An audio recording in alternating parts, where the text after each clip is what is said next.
Death makes life possible. Friends, thank you for being here today. Let's talk about the one thing we all avoid: death. For thousands of years, people have used fear of death to control us.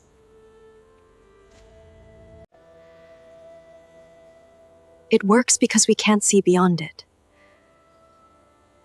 But what if we've been thinking about death all wrong?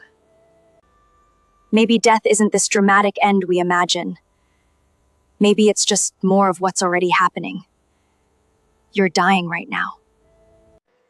Every single day, cells die and new ones replace them. St. Paul talked about dying unto death. He meant having such strong faith that death loses its power. But dying unto death is also natural. It's been happening in our cells for billions of years. Life and death are partners, not enemies. Watch a tree drop its leaves, and you'll see it. Biologists view death as life's way of regenerating. The old makes room for the new. But that sounds cold when we're talking about you, about your own death, about the end of everything you know. Nobody wants to face that. I get it. Yet here's the truth. Only by facing death can you truly live. Real passion for life isn't frantic. It doesn't come from fear. Right now, most people unconsciously feel they're stealing time, grabbing moments before death catches up. When you see yourself as part of eternity, this fear vanishes. Abundance replaces scarcity. Let me ask you something simple. When you're a grandparent, you won't be a baby anymore, or a teenager, or a young adult. So when it's time for heaven, which version shows up? Most people look baffled by this question. But it's not frivolous at all. You're not the same person you were at 10 years old. Your body has completely changed. None of the same molecules remain. Your mind is different too. You don't think like a child anymore. The 10-year-old you once were is dead. The 2-year-old before that? Also dead. Life seems continuously only because of memories and desires. But these shift constantly too. Your body comes and goes. Your mind with its thoughts and emotions. Same thing.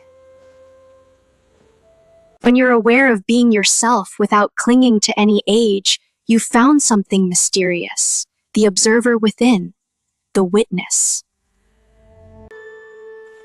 This witnessing awareness never changes while everything else does. It's the self to whom all experiences happen. Holding on to who you are right now would be futile. Your body and mind won't stay this way. People imagine taking their ideal self to heaven. But we all know there was never an ideal age. Life needs to be fresh. It must renew itself constantly. If you could beat death and stay exactly as you are, you'd only mummify yourself. You're dying at every moment so you can keep creating yourself. Think about what we've established. You're not in the world. The world is in you. You're not in your body. Your body is in you. You're not in your mind. Your mind is in you. There's no place in your brain where you can be found. Your brain doesn't consume one molecule of glucose to maintain your sense of self. So when we say the soul leaves the body at death, that's backwards. The body leaves the soul. Your body is already coming and going. At death, it just leaves without coming back.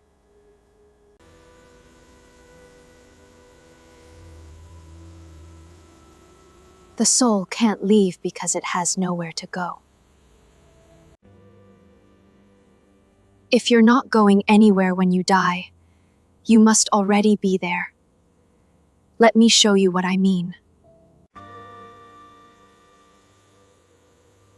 What did you eat for dinner last night? Got it? Good. Now, where was that memory before I asked you? There's no picture of your dinner imprinted in your brain. No taste or smell stored there either. When you bring up a memory, you're actualizing an event. Synaptic pharynx produce it complete with visuals, taste, and smell. Before you actualize it, a memory has no location. It's part of a field of potential, of energy, of intelligence. You have the potential for memory. This is infinitely vaster than any single memory. This field extends invisibly in all directions. It's being itself. You are the field. We make a mistake when we identify with events that come and go. These are isolated moments. Single blips as the field gets actualized. The underlying reality is pure potential. This is also called the soul. The ancient sages of India had a special term for this: Akasha, soul space. The field of awareness. When you die, you don't go anywhere. You're already in the dimension of Akasha, which is everywhere. Imagine a house with 4 walls and a roof. If the house burns down, the walls and roof collapse. But the space inside isn't affected at all. Build a new house, and the space inside still hasn't changed. A house just divides unbounded space into inside and outside. This division is an illusion. Your body is like that house. It's built at birth and burns down when you die. Yet the Akasha, the soul space, remains unchanged. It remains unbounded.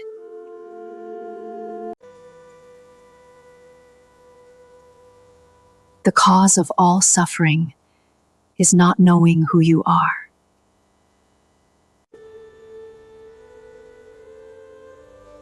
If you are the unbounded field, then death is not what we feared. The purpose of death is to imagine yourself into a new form. You imagine yourself into this particular lifetime. After death, you'll dip back into the unknown. Then you'll imagine your next form. Right now, you're bringing up new thoughts by actualizing your potential. The same process probably produced who you are now. Think about your TV. When you push a button, you change from one channel to another. Until you press the remote, those programs don't exist on the screen. It's as if they don't exist at all. Yet each program is in the air as electromagnetic vibrations, complete and intact, waiting to be selected. In the same way, you exist in Akasha before your body picks up the signal.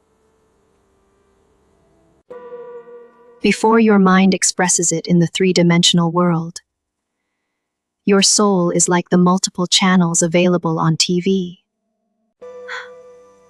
Your karma picks the program. What will it be like when you die? It might be like changing channels. Imagination will continue doing what it's always done, popping new images up on the screen. If you believe in heaven and hell, going to one will be your experience.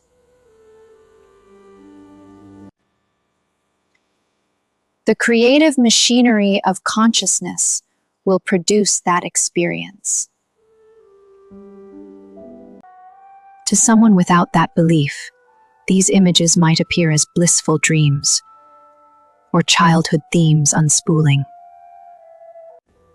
But if you go to another world after death, that world will be in you, just like this one is.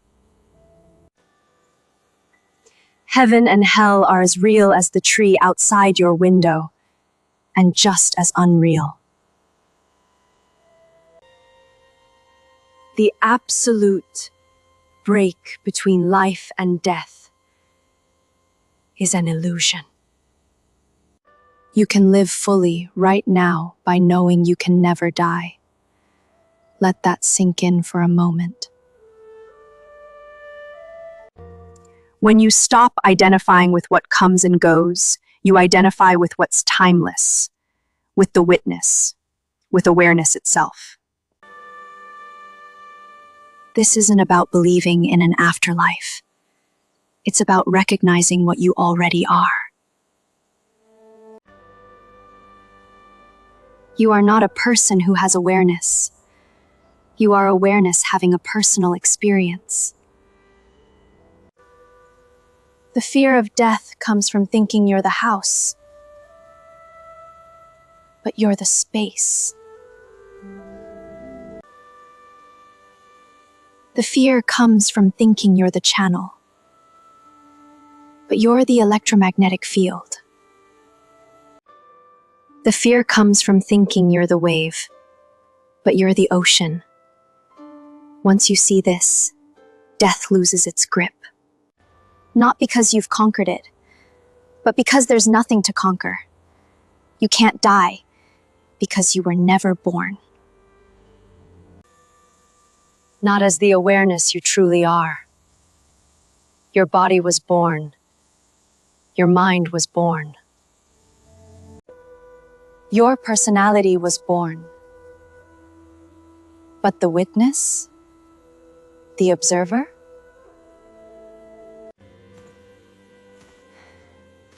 The field of pure potential? That has always been. That will always be. This is not philosophy. This is not wishful thinking. This is veritable in your own experience. Right now, as I speak, you are aware. You are witnessing these words. You are present. That awareness has been with you since childhood. It's the same awareness that will be there tomorrow. It doesn't age. It doesn't change. It doesn't fear. Bodies age. Minds change. Emotions come and go. But awareness simply is. When you rest in this knowing, life becomes precious without becoming desperate. You can love deeply without clinging. You can engage fully without attachment. You can face death without fear because you know it's just another doorway. Another channel. Another wave arising in the ocean. The ancient sages were right. We are not in the universe. The universe is in us. We are not mortal beings having occasional spiritual experiences. We are eternal awareness having a temporary human experience. Death doesn't end this. Death is how awareness explores new possibilities. New forms, new expressions. Think of it as the ultimate creative act. The ultimate freedom. When this body falls away, awareness doesn't disappear. It simply stops localizing itself here. It becomes free to localize elsewhere, or it may not localize at all for a while. It may simply rest in its own nature. Either way, you continue, not as this person, but as what you truly are. So what do we do with this understanding? We live. We live fully. We live fearlessly. We stop postponing joy until we feel safe. We stop holding back love until we feel certain. We dive in. We engage. We create. We connect. Because death isn't waiting to end our story. Death is part of how our story unfolds. Every ending makes room for a new beginning. Every closing makes room for a new opening. This moment you're experiencing right now, it's already dying into the next moment, and the next, and the next. This is not tragedy. This is how life dances.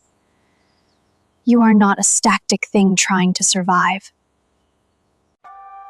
You are a dynamic process trying to express. You are creativity itself wearing a temporary form. So when people ask what happens after death, I say this: whatever you can imagine, and probably far more. Because imagination is eternal. Consciousness is eternal. You are eternal. The details may vary. The form may change. The location may shift. But you, the real you, the awareness reading these words, that never dies because it was never born. That's not something to believe. That's something to realize. To know. To be. And when you do, everything changes. Fear becomes curiosity. Clinging becomes freedom. Death becomes transformation. Life becomes infinitely precious not because it's brief, but because it's eternal, expressing itself in time. You are both the dancer and the dance, both the wave and the ocean, both the form and the formless. Death doesn't take this away. Death reveals it more fully. So I leave you with this. Don't wait until your deathbed to realize you never die. Realize it now. Live from it now. Let every moment be both a death and a birth. Let every breath be both an ending and a beginning. This is not morbid. This is liberation. This is not dark.